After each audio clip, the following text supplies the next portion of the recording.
Hey, Bob here. It's Friday afternoon, 4 o'clock, and I'm ready for the weekend. But anyway, I just chiseled out the channel where the binding ends go in, and I just wanted to show you sort of what it looks like here. I still will widen it a little tiny bit more, but for right now it's fine. These are the chisels that I used to do the procedure.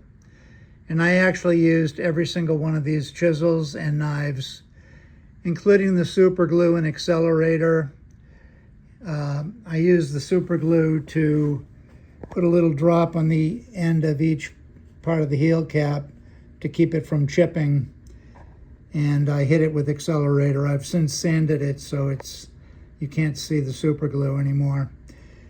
But yeah, I used all of that. I sharpened my chisels on my, I have a little spindle, leather spindle on my drill press that I put some sharpening compound on. And it will put a quick, nice edge on all of these chisels here. The chisel I use the most is the 1/16 of an inch chisel.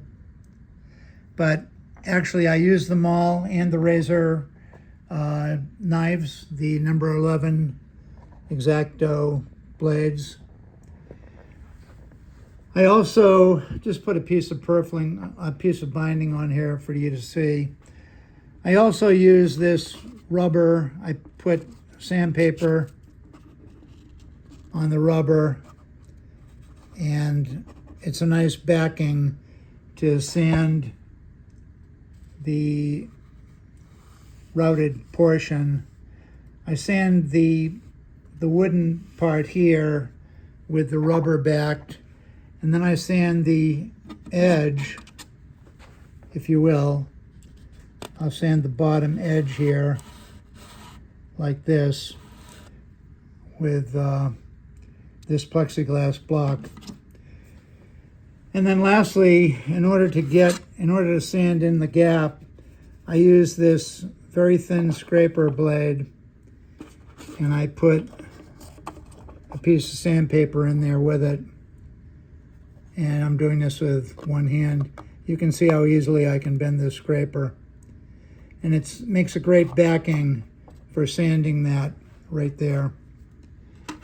So this is a little tiny bit narrow, but I will widen it as necessary when the time comes to fit the bindings. So that's done. The next step is to use the Gramel, make a new line for the purfling, and route to the purfling, only deep enough for the purfling. I'll probably route about 1/16 of an inch deep, and the width of the purfling, which is almost 2 millimeters. And then once it's all routed, I will hand bend the purflings on a hot iron, typical guitar building iron hot pipe, if you will, electric hot pipe for bending sides and whatever. I'll bend the purflings and glue them in, and then I will separately glue in the bindings after the purflings are dry.